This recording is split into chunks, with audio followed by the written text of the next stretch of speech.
The story begins not with a song, but with a statement, one that sent a fandom into a state of high alert and exposed a rift that had been forming behind the glossy facade of one of K-pop's most successful groups. In late January 2026, just weeks after the release of their ambitious new EP, the Sin Vanish, rumors began to swirl across Korean online forums and global social media platforms. The whispers weren't about the music itself, but about the company behind it, Belift Lab, the HYBE subsidiary that manages ENHYPEN. Insiders and industry watchers started posting vague but alarming claims about significant internal restructuring, budget cuts, and a potential shift in priority away from the group. The tension exploded into mainstream discourse when a prominent industry reporter published an article titled, "Is ENHYPEN Being Set Adrift?" The piece pointed to the recent, quieter-than-expected promotion cycle for their latest comeback, the relocation of key creative staff to other HYBE labels, and an observable reduction in certain marketing budget. For ENGENE's and ENHYPEN's dedicated fandom,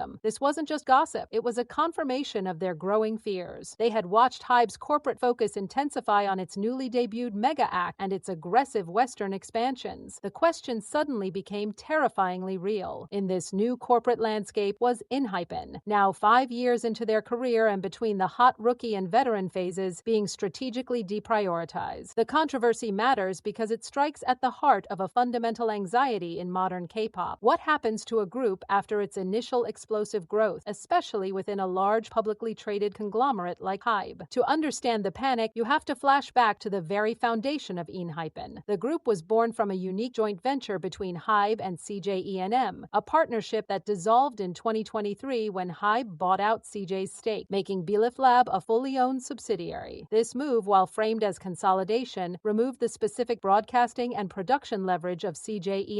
Fans now speculate that without that distinct partnership mandate, Belift Lab struggles to compete for resources within HYBE's ever-expanding portfolio of labels and artists. The current controversy, therefore, is seen as the culmination of that post-buyout integration, where ENHYPEN's needs must now be weighed against the demands of newer, perhaps more centrally managed HYBE groups. The fandom's reaction was immediate and volcanic. Social media was flooded with the hashtag #ProtectENHYPEN, trending globally for days. Fans compiled detailed threads comparing production values, advertisement placements, and media play between ENHYPEN's recent activities and those of other HYBE groups, building a forensic case for perceived neglect. The company's response, however, did little to quell the storm. Belift Lab issued a brief, standard statement calling the reports groundless and reaffirming their full support for ENHYPEN's ongoing activities. But for a fandom operating on high alert, the statement felt hollow, a corporate non-response that avoided addressing the specific concerns about staff changes and resource allocation. This silence fueled further speculation. Netizens began digging deeper, connecting dots to older events. They pointed to member Jay's heartfelt comments during a Weverse Live in 2024 about the group's intense involvement in their Walk the Line tour staging, which he framed as a hard-won creative victory. Fans now reframed that narrative, asking, was that increased involvement a choice or a necessity due to diminished company support? Online forums buzzed with theories that the members themselves were pushing harder for creative control because they couldn't fully rely on the label's machinery. The conflict thus evolved from, is the company neglecting them, to a more profound, who truly controls ENHYPEN's destiny? The situation escalated beyond fan forums when industry analysts began weighing in. Their perspective added a crucial, less emotional layer to the drama. They explained that for a corporation like HYBE, groups are strategic assets with different life cycle stages. ENHYPEN, having established a rock-solid fan base, achieved million-seller status, and secured luxury ambassadorships, represents a stable, revenue-generating entity. The brutal business logic, analysts suggested, might be to optimize that stability with slightly lower investment to free up capital for riskier, high-potential new ventures, or for all-in pushes into Western market. This cold analysis was a gut punch to fans who saw their group as artists on a limitless upward trajectory, not as a financial line item to be optimized. It framed the controversy not as malice, but as a potential clash between artistic ambition and corporate portfolio management. Furthermore, the timing was critical. ENHYPEN was coming off a historic 2025 with Coachella, a Mama Desang, and triple million seller status. To have questions about support arise at what should be a victory lap felt like a profound betrayal to fans who believed this success should guarantee more investment, not less. The narrative then took another turn with the emergence of conflicting insider reports. Some alleged that the internal changes at Belift were less about cutting ENHYPEN off and more about restructuring restructuring to give the group itself more direct ownership over their creative direction, aligning with their expressed desires for involvement. Others countered that this was a generous spin on budget-driven downsizing. The media began framing it as a classic creative freedom versus corporate support debate, a recurring theme in pop music history. Meanwhile, the fandom split into camps. One side advocated for relentless pressure on HYBE and Belift, organizing email campaigns and project trucks, a common Korean protest method where trucks with digital billboards circle company offices, demanding transparency and equal treatment. Another, more cautious faction worried that aggressive fan actions could backfire, straining the group's relationship with the company and creating negative public perception. This internal fandom conflict added another layer of chaos, with fans arguing not just with the company, but with each other over the best path forward. As of now, the controversy remains unresolved, simmering beneath the surface of ENHYPEN's activities. It matters because it represents a critical juncture for the group's identity. Are they a product of HYBE's system, or are they outgrowing it? The issue transcends ENHYPEN and speaks to a generation of K-pop groups from large agencies. What is the contract between a label and an artist after the initial debut investment pays off? The lack of clear, detailed communication from Belift Lab has ceded control of the narrative to speculation, fear, and analysis. Every staffing update, every budget detail for their upcoming tour, every media appearance is now scrutinized for evidence to support one theory or another. The controversy has fundamentally shifted the relationship between the fandom and the company to one of deep skepticism. For ENHYPEN, the 7 members at the center of this storm, the challenge is unprecedented. They must continue to promote their art, maintain their incredible musical momentum, and navigate this corporate uncertainty, all while their loyal fan base wages a war on their behalf that they can neither openly endorse nor condemn. The story is no longer just about their past wins pointing to a bigger future as their lore suggests. It's about who gets to decide what that future looks like and who pays to build it. The quiet battle over ENHYPEN's next chapter may well determine if they become masters of their destiny or casualties of corporate calculus.